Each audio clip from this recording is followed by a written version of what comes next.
2 days after this World War II hero gave his granddaughter away, the family were dealt a devastating blow.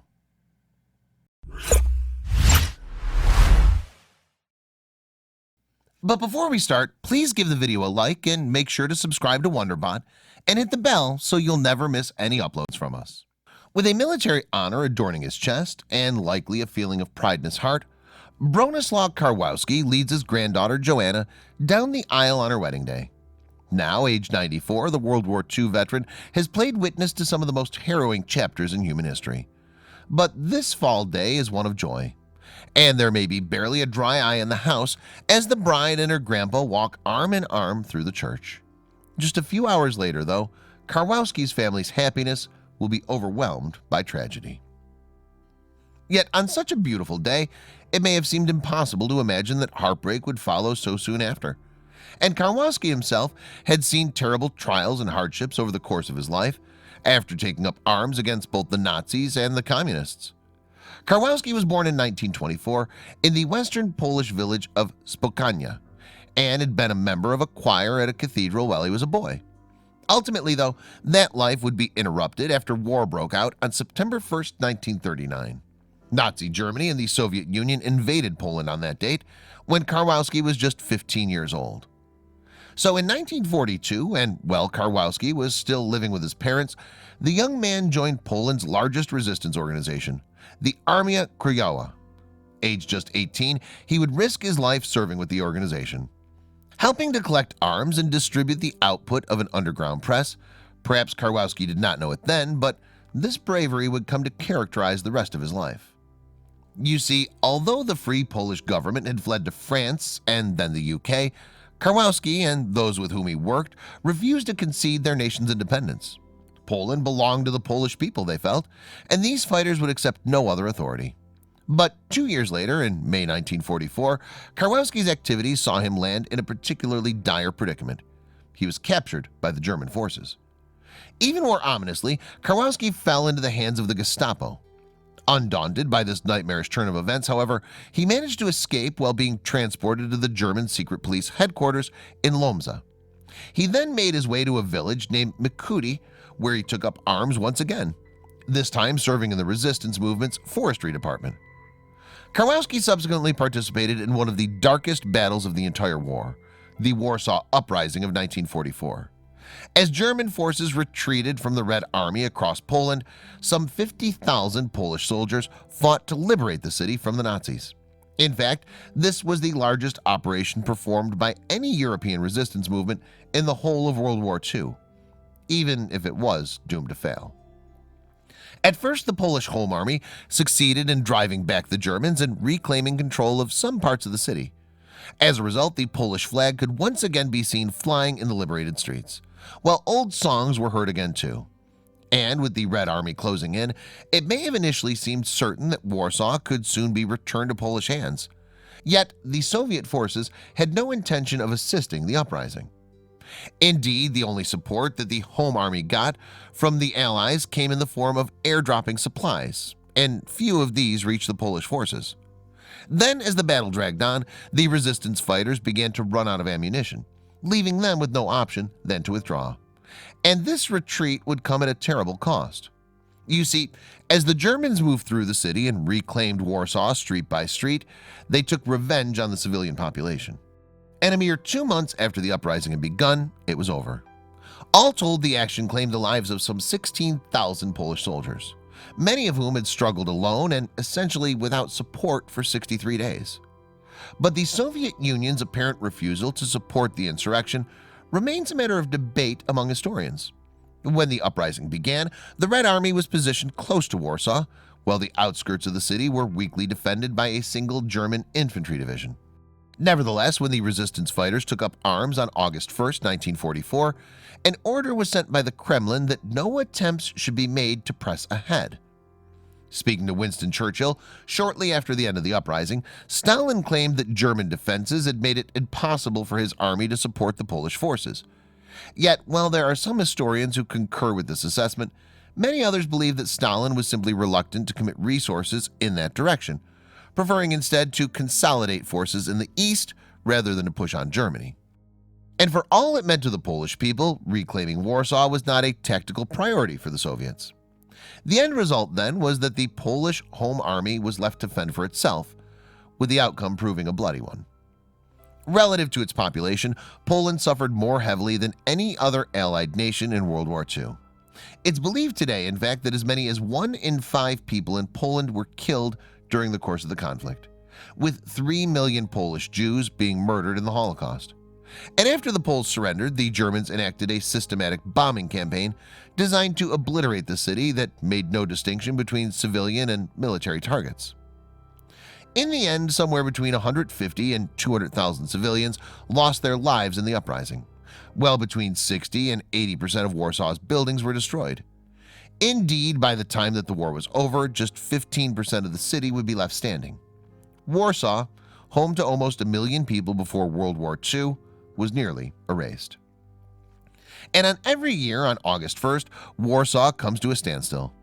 On this day, sirens sound and plumes of white and red smoke swirl over the city skyline, while locals spend a minute in silence to remember how the Polish capital was almost wiped from the face of the earth.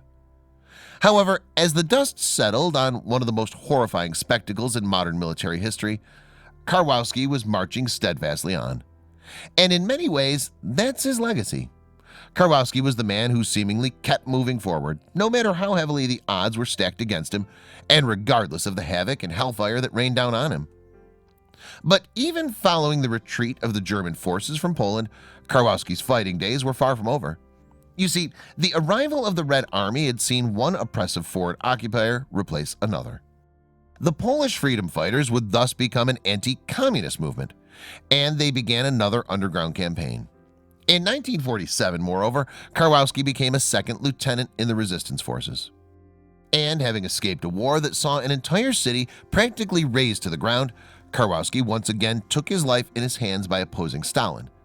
He and his brethren were labeled the cursed soldiers by the communists, and over the course of Stalin's reign, thousands of these resistance fighters were arrested, tortured, and tried. Many were also ultimately executed. Years later, Karwowski explained that he and his friends had been able to fight against the Red Army largely because of the help that they'd received from their communities.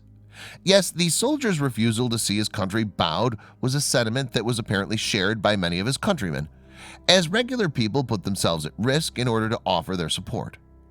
Then, in 1948, Karwowski once again found himself in the hands of his enemies. Under an amnesty in 1947, he had issued a statement to the PUBP, Poland's secret police and intelligence forces. I knew they wouldn't leave me alone, so I went to Szczecin, Karwowski explained to the city website lambza.pl. And while the freedom fighter was likely fully aware that he was taking a significant risk, it may nevertheless have seemed like the best course of action at the time. But even though Karwowski had been promised amnesty, he had been arrested once he arrived in Szczecin. And for 6 months after that, he languished in a PUBP detention facility in Białystok, a large city in the northeast of Poland. Recalling his experiences there decades later would still bring tears to his eyes. While locked up, Karwowski was beaten and tortured by his captors. He was also pressed to give up the names of his compatriots, but he refused, despite the agony to which he was subjected. And understandably, the experience left an indelible impression upon him. Of all the hardships and horrors that he had borne witness to, he would later describe his time in Białystok as being the worst of what he had faced. Speaking to lambza.pl many years later, Karwowski noted one fact that he found particularly painful. Specifically, he lamented the notion that the men who had tortured him and his fellow fighters would not only live out their lives as free men, but they would also receive triple the pension that Karwowski was entitled to. It seemed a bitter irony. Eventually, Karwowski was sentenced to 10 years in prison by the Military District Court for his membership of the National Military Union. The Supreme Military Court would later reduce the resistance fighter sentence to 4 years, although he was also stripped of his civil, public, and honorary rights. And Karwowski ended up serving all of his time in Ronki prison. A consummate survivor, Karwowski told lambza.pl that he managed to endure his incarceration with his wits intact by solving math questions. Using pieces of soap to write up and complete the problems on the door of his cell, one can only imagine that it must have been a dark time for the man who had fought so hard to liberate his country. Then, in 1952, Karwowski was released into a world that had changed a great deal. The communist authorities were rebuilding the country, with that year also seeing the official formation of the Polish People's Republic. But while there were benefits in the form of free and universal health care, dissent was forbidden, and the Communist Party held a tight grip on every aspect of day-to-day life. Karwowski would not forget his service, though. Many years later, he became chairman of the World Association of Home Army Soldiers, an organization that aimed to bring together all those who had fought for Polish independence wherever they were in the world. He also served as a captain and then a major on the Supreme Council of the National Armed Forces Soldiers Union, representing the fighters of the third largest World War II Polish resistance movement. Finally, over time, the record of Poland's various resistance organizations was restored. Indeed, the so-called curse was lifted, and soldiers like Karwowski were lauded as heroes. Decades after fighting for his country, then, Karwowski would finally be recognized with the Knight's Cross of the Order of the Rebirth of Poland, the Silver Cross of Merit with swords, and the Cross of the National Armed Deed.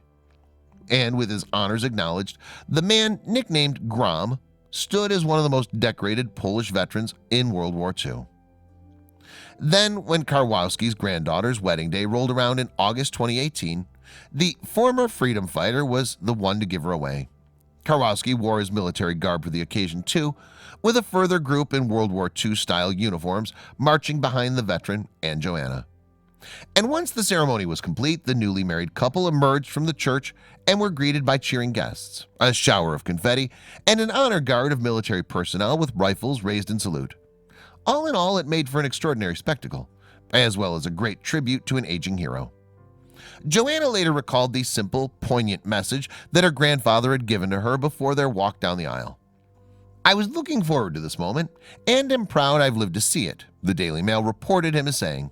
And Joanna admitted that his words had perhaps unsurprisingly brought tears to her eyes. "He promised he would walk me down the aisle, and he kept his word," she said. Karwowski had made the promise, knowing that it could be a struggle to honor, though. 4 years ago, he was fitted with a pacemaker, and he told me then that I needed to get married quickly because he had an expiration date, Joanna explained to the Daily Mail.